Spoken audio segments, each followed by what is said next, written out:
Do you see antitrust issues as another battlefield here? Yeah, I mean, it's been interesting inside the Trump administration. Trump's appointed head of the FTC kept at the beginning of the administration Lena Khan's sort of merger guidelines, and that raised a lot of eyebrows. And yet it seems not to have mattered nearly as much. A lot of mergers, a lot of acquisitions seem to be going through the pipeline, although they seem to be going through in a very Trumpian way. They seem to be going through with a lot of meetings, with a lot of gives, a lot of negotiations, not just a clear, rational test based on consumer welfare being sort of the pre-clearance model that lawyers would use. So that's of note, but more seem to be going through. There's also seems to be some more than anecdotal evidence that lawyers who went in with this sort of pro-antitrust model seem to be frustrated right now. That's all good. I think the question then comes back to whose principles are going to will out, and not just in this moment, but in time to come, and who's sort of capturing people's imaginations. We know where the left is, and we know where even I think moderate Democrats are going. Look at the Biden administration's policies with Lena Khan. J.D. Vance said that Lena Khan was the best official in the Biden administration. So you think about who's going to be setting the principles of the debate. And there, I think that really comes down to those of us continuing to keep them alive in public argument, in addition to, hopefully finding the right people, right lawyers, right administrators to carry those forward in the Trump administration. So that process, goes on. But certainly the Silicon Valley problem, the ways in which the Silicon Valley aligned with the left, I think really opened up the imagination for a pro-antitrust policy and sort of cultivated this sort of belief in the small and the decentralized as sort of being the ideal of the economy, and anything big we needed to knock down. That, of course, also goes to the banks. I think the way large financial houses were perceived as being a part of, and were in some cases, ESG, and also persecuting conservatives and debanking and things like that. So we also need to see corporations play things a lot smarter as well. Sam Gregg and I wrote a piece recently in National Affairs thinking about, the CEO of Kroger's came to Washington lobbying to push through an acquisition that Kroger wanted to make, or a merger, I think with maybe Albertsons. And, Senator Tom Cotton, in a hearing, basically mocked him and said, where were you when, you were firing your Christian employees in Arkansas who didn't want to wear the LGBTQ flare while they were on the clock? They were fired. And now you come here, it's kind of like the Godfather. Now you come here wanting my protection, and I'm not going to give it to you, is basically what he said. He said, I'm sorry that this is happening to you. Good luck. I mean, in effect, that's what he said to him. So I think that's also all working in this antitrust sphere of reasons and motivations.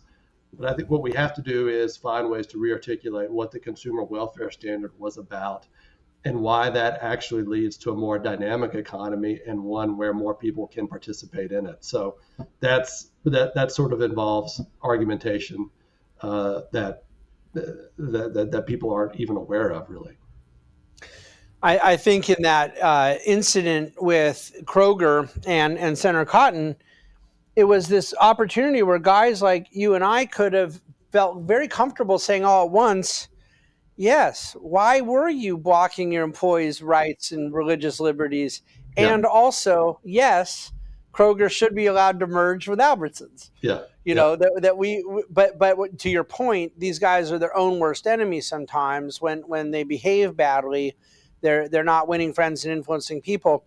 I think that there's a constant need, as you pointed out a moment ago, to be persuasive, to win the arguments.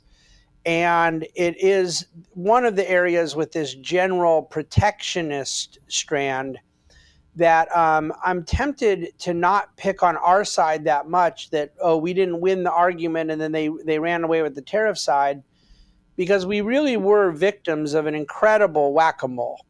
I could never win an argument on protectionism when the argument didn't stay on protectionism for 30 seconds Yeah. before it then moved to national security or human rights abuses or other things.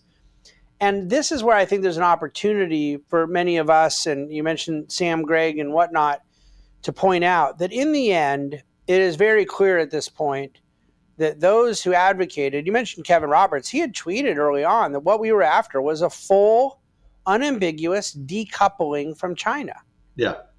The results of this now here appear headed to more trade with China than ever before, including selling them more semiconductors than ever before and buying more rare earth minerals than ever before, with the only difference being better terms of trade. That's the opposite of decoupling. That's re-upping your coupling. And And so, no, I was just going to say also, if you go back 10 years, I think we had the right policy in place with China, the Trans-Pacific Partnership Act, and yeah, with China, because we were going to form deeper economic relationships and other kinds of relationships with countries in that Asian sphere as a way to pull them away from China, to give them a reason to come into our sphere. And both parties turned against that policy.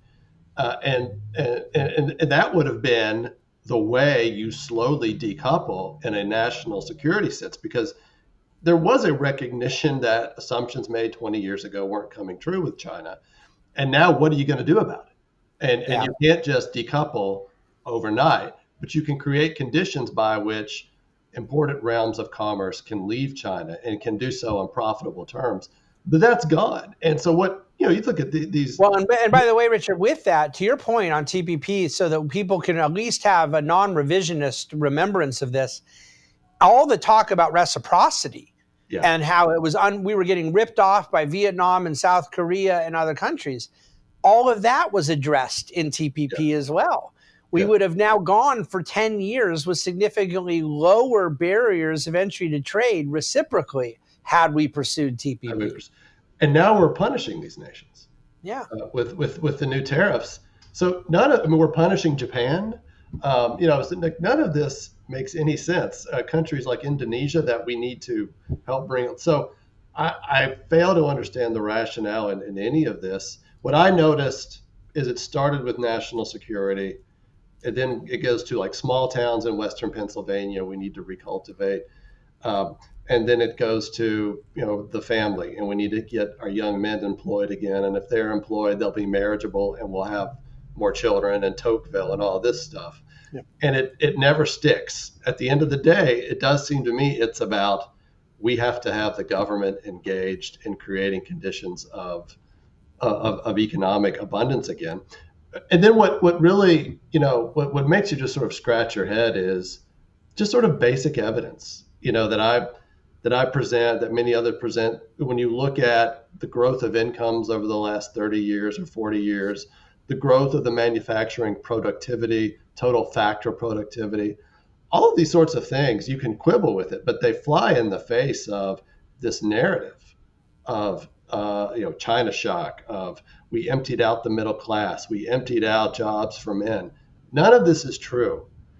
And you start to see, it's like, I'm not saying that they're lying when they're making these arguments, but they aren't remotely true. And it does sort of make you think there is some sort of intoxication with a narrative, its connection to power, and what it's going to do for you and for your political cohort once you gain power and help you attain power, as opposed to thinking through the broader picture of our American economy and the type of manufacturing sector we need, and the parts of our economy, like the service sector, that are incredibly competitive internationally, where we have, quote, a surplus, but you don't want to even talk about that for a second. None of this makes any sense to me.